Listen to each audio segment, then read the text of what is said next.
great commandments. They came to Jesus and they said, Master, which is the great commandment in the law? And Jesus said unto him, Thou shalt love the Lord thy God with all thy heart, with all thy soul, and with all thy mind. This is the first and great commandment. And the second is like unto it, Thou shalt love thy neighbor as thyself. Or you could say the second is the same as, Thou shalt love thy neighbor as thyself. On these two commandments hang all the law and the prophets. Now the communication, or the revelation, epiphany, that I get here with the great commandments is that how much we love God only shows up in how much we love others. And that this gospel message is a message of servitude and contribution to others. You know, I became a Christian simply because somebody loved me. That's why I became a Christian, and it was inspiring. I was inspired by this love this man was showing to me, and he was telling me that it was because of the love of Jesus in his life. And this man loved God, and it showed up in how much he loved and cared about me, and it made a huge difference in my life. And this is a good thing to look at in our lives, to see that how much we love God really shows up in how much we love others. Because we can go to church, we can go to the altar, we can praise and worship God. That doesn't necessarily show our love for Him. It does show us our humbling ourselves before God and being willing to praise Him, which is a wonderful experience in itself. But how much we love God really shows up in how much we love others. So this gospel is really all about others.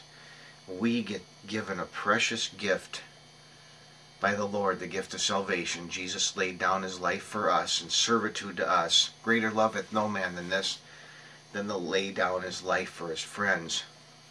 And we can take that love and we can give it away to others. And in doing so, we get an absolutely great and fulfilling life because of it. So I encourage you today to look at these commandments, and when I really get the revelation again about how much we love God shows up in how much we love others, that can be kind of confronting, because I'm not always loving other people.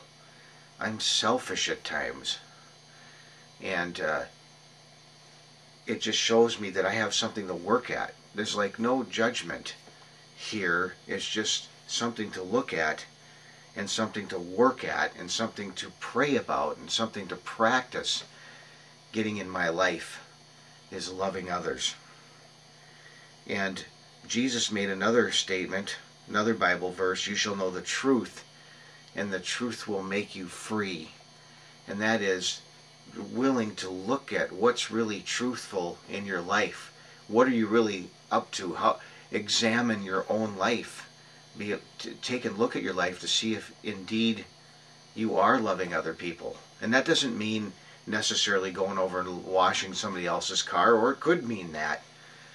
But loving somebody also is giving them a kind word, praying for them, a pat on the back, being there in a time of need, serving other people, making a difference for other people. Doesn't have to be like you have to build a house necessarily for somebody, but that would be a great thing. But it's about loving others and caring about them and wanting them to make heaven their home, wanting to give love to them, God's love, whatever their best interest. God's love is like standing in somebody's best interest, whatever that looks like. Just standing in their best interest. That's what God's love is all about. Loving others no matter what they do. Forgiving others no matter what they do. And the truth will make you free is looking at your life.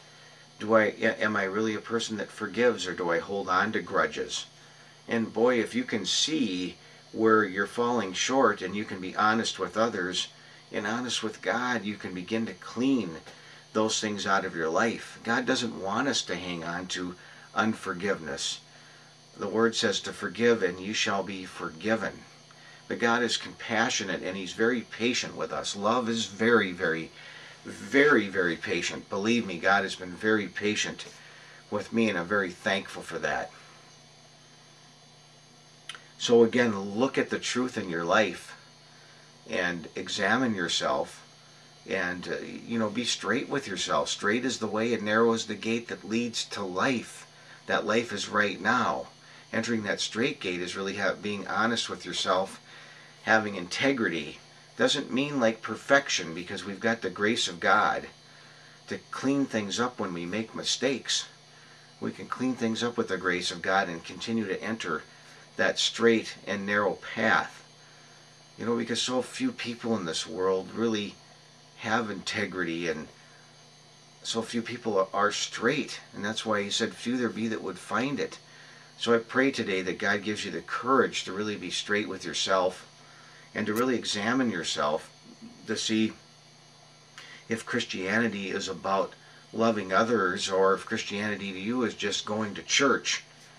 And going to church is great, but what's empowering and what's fulfilling for our lives is if we give this away, if we love others, and we stand in contribution and want to make a difference with others by giving this message, this love, giving it away to others, and indeed showing our love for God in doing so. And it's totally fulfilling, and it causes people to sin less when they're in servitude. It's not really powerful to live Christianity in the context of not sinning. Okay, not a sinner, not sinning, not sinning. It's more powerful to live Christianity in the context of servitude, like serving others, making a difference with others, giving this gift of salvation away to others. And I promise you, if you do this, sin will not have such a strong hold on us, and we'll want to overcome sin because of the difference it makes in our lives to give to others. Given it shall be given unto you. And I'm not just talking about money. I'm not even talking about money. I'm talking about giving love, sowing the seed of love. If there's a seed that needs to be sown and a harvest brought back in, it's the seed of love and compassion to others. I happen to work in a vocation where I work with human beings that are struggling, people that have had rough lives, and to be able to minister to them and see them start loving themselves and start to forgive themselves and to forgive others and to love others is just a wonderful thing, and it's very fulfilling. And I just want to be moved with compassion for human beings like Jesus was moved with compassion in the Bible, and his disciples wrote of it. They said that Jesus was moved with compassion and healed them all. That means they had to physically see that Jesus was moved for people and loved people. Jesus was a kind human being, and he was used up for God, giving away love and having a totally fulfilled life because of it. Here is the master of the universe, gets together with his disciples, girds himself with a towel, and washes their feet. And you know what? Gets a great life because of it. A great life in servitude, washing people's feet.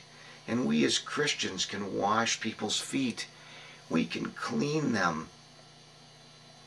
We can cause them to come to salvation by being generous with love and being in service to others. Jesus said, let he that's great among you be as a servant. This isn't a popularity contest. This is about servitude. This is about making a difference, about bringing love to the world. What would it be like if everybody loved God and their neighbors themselves? This world would just be a great place. There wouldn't be any wars. Nobody would go without food. Everybody would be taken care of. Everybody would be loved.